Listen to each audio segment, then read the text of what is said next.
Hello everyone, आपका स्वागत है आपके अपने चैनल द बिगन एस्टेट में। My name is Ajay Narang. काफ़ी टाइम से मेरे को क्वेरी आ रही थी कि सर कोई नया अफोर्डेबल नहीं आया है, क्योंकि अगर मैं लास्ट अफोर्डेबल की बात करूं तो लास्ट अफोर्डेबल आपको याद होगा हमारा आया था अगस्त एंड में आया था। एक तो परीना हन्नू रेजिडेंसी आया था सेक्टर 68 में, और दूसरा हमारा प्रोजेक्ट आया था याशिका ग्रीन करके, और वो आया था अपर द्वारका एक्सप्रेस वे पे। उसके बाद जो है कोई अफोर्डेबल नहीं आया था। लोगों में भी एक वो क्या कहते हैं कि पेशेंस नहीं रहता है कि नया अफोर्डेबल कब आएगा। तो लीजिए आज मैं एक नए अफोर्डेबल का वीडियो लेके आ गया हूँ।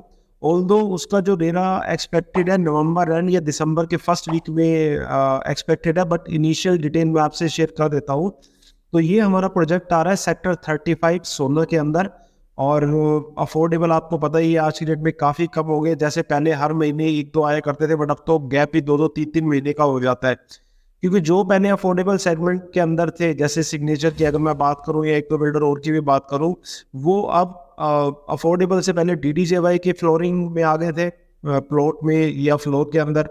और आपको पता है कि डीडीजेवाई फ्लोर और प्लॉट भी जो है गवर्नमेंट ने पॉलिसी स्क्रैप कर दी है गुड़गांव और फरीदाबाद के अंदर। तो अब वो लग्जरी सेगमेंट के अंदर चले गए हैं। तो और दूसरा जो है अभी ऑल्दो गवर्नमेंट ने रेट बढ़ाए भी थे इसके बीच में, आपको पता होगा 5,000 स्क्वायर फीट कर दिया था रेट इसका कारपेट एरिया के हिसाब से। और उसमें क्या है कि तब भी जो है बिल्डर को ज़्यादा इंसेंटिव इसमें नहीं मिलता, इसलिए ज़्यादा अफोर्डेबल नहीं है। तो एक नया अफोर्डेबल आ रहा है सेक्टर 35 सोलह के अंदर। और ये जो अफोर्डेबल लेके आ रहा है उस बिल्डर का सेक्टर आपको पता होगा सेक्टर 4 में भी अभी आया था प्रोजेक्ट ये। और 3,000 फ्लैट्स के साथ आए थे, और उसमें तो अच्छी एमिनिटीज क्लब हाउस भी था और पार्किंग भी थी उसके अंदर, और फ्लैट्स भी अच्छे खासे थे। और मार्केट से अच्छा रिस्पॉन्स मिला था, ऑल्दो उसका पहला अफोर्डेबल प्रोजेक्ट था और लोकेशन भी थोड़ी सी नैरो थी, बट मार्केट से बहुत अच्छा रिस्पॉन्स मिला था उसको। अब वो अपना दूसरा अफोर्डेबल लेके आ रहे हैं सेक्टर 35 सोलह के अंदर। लोकेशन की अगर मैं बात करूं तो लोकेशन जो है सिल्वर गेट मालिया, आपने मालिया प्रोजेक्ट आपने सुना हुआ होगा, और उस प्रोजेक्ट के आसपास ही लोकेशन हमारी आ जाती है।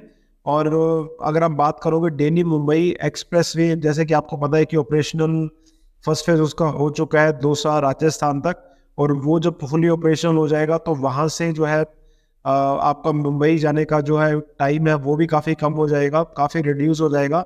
और 16 एलिवेटेड रोड तो आपका रनिंग है ही, मैं काफ़ी वीडियो बना चुका हूँ राजीव चौक से लेके और टिल 16 एलिवेटेड रोड जहाँ फिनिश होती है, जहाँ पे लेफ्ट साइड सेक्टर 4-5 आते हैं। इसका पहला अफोर्डेबल प्रोजेक्ट भी आया था इस बिल्डर का।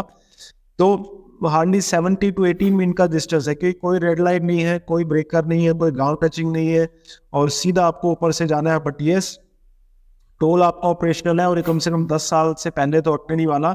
बट ये है कि यस, जो उसके आसपास विन सिटी में रहेंगे आधार कार्ड पे जिनका एड्रेस 16 का अपडेट हो जाएगा तो उनके लिए मंथली पास बन जाएंगे। तो यस, एक ये चीज़ जरूर नेगेटिव है टोल की। बट अगर आप वहीं पे रहते हो और आपका आधार कार्ड वहीं का रहता है तो कहीं ना कहीं आपका पास भी बन जाता है। सो लोकेशन सिल्वर ग्रीन मैलिया प्रोजेक्ट के पास में आती है, अफोर्डेबल आपका प्रोजेक्ट है। अगर बिल्डर की अगर मैं बात करूँ, वो रिवेल इसलिए नहीं कर सकता कि प्री लॉन्च के अंदर है, और कई बार बिल्डर की साइड से भी चैलेंजेस आते हैं नाम रिवील ना करने के लिए।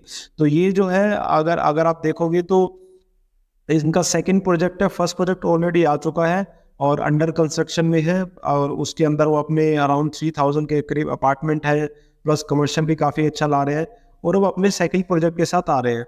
बात करते हैं प्रोजेक्ट की। जैसे कि मैंने बताया नवंबर एंड और दिसंबर के फर्स्ट वीक में जो है इसका रेरा एक्सपेक्टेड है, और 10 एकड़ की साइट है।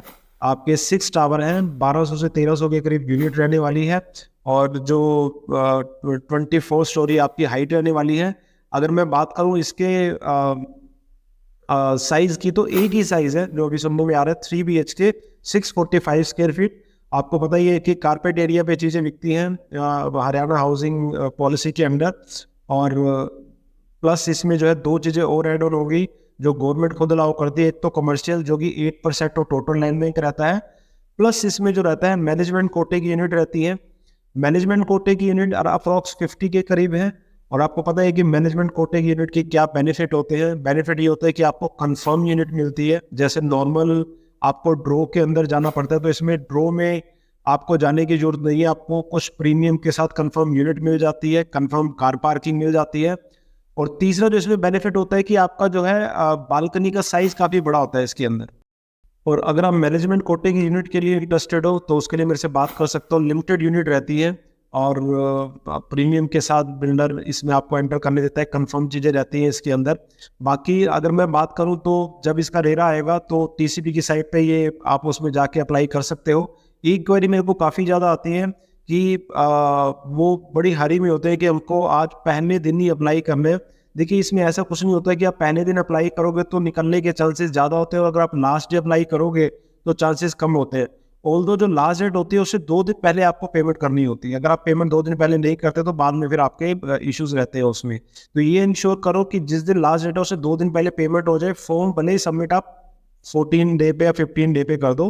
और ऐसा कोई चक्कर नहीं है कि पहले आप भरोगे तो आपके चांसेस ज़्यादा, बाद में भरोगे तो आपके चांसेस कम है। तो वो आप पहले लोकेशन समझ के। एक और बड़ा चैलेंज जो आता है, जो काफ़ी क्वेरी मेरे को रिसीव होती है, जैसे लोगों ने परीना हन्नू में अप्लाई कर दिया, याशिका ग्रीन में अप्लाई कर दिया, फिर उनका निकल गया, फिर वो कॉल कर रहे हैं कि सर मैं लोकेशन देखने गया था, लोकेशन मेरे को इतनी अच्छी नहीं लगी जो दिख रही थी, जो एक्सपेक्टेशन थी।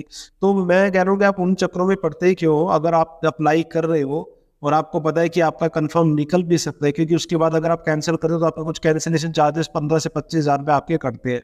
तो आप पहले लोकेशन देखो, 15 दिन तो आपको टाइम मिलता है, ये लोकेशन देखो, और लोकेशन देखने के बाद जो है आपको अगर चीज़ें समझ जाते हो और फिर उसके बाद आप अप्लाई कर सकते हो। रादर देन कि पहले अप्लाई कर देना फिर आपका निकल जाता है, फिर आप देखने जाते हो, फिर लोकेशन समझते नहीं हो, फिर कॉल करते हो तो तोबा तोबा तोबा, थारा मूड खराब कर दिया। फिर वो फायदा नहीं है उस चीज़ का। तो लोकेशन देख के आप अप्लाई कर सकते हो, 15 दिन का आपका टाइम रहेगा। प्री लॉन्च के अंदर अभी है, और रेरा के आसपास जो है 15 डेज का आपको टाइम मिल जाएगा।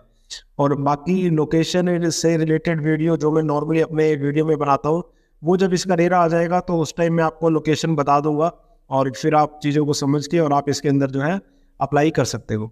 बाकी जैसे मैंने बताया आपको 3 BHK की यूनिट है, तो आपका भाई अमाउंट आपका 31 to 33 लाख के बीच में रहेगा। और इनिशियली आपको पता ही है 1.5 से पौने 2 लाख के बीच में आपको वहाँ पे अप्लाई करते टाइम में आपको जो देने पड़ते हैं। और इनकेस अगर आपका नहीं निकलता है तो वो आपको मनी जो आपको रिफंड हो जाती है 2 से 3 महीने के अंदर।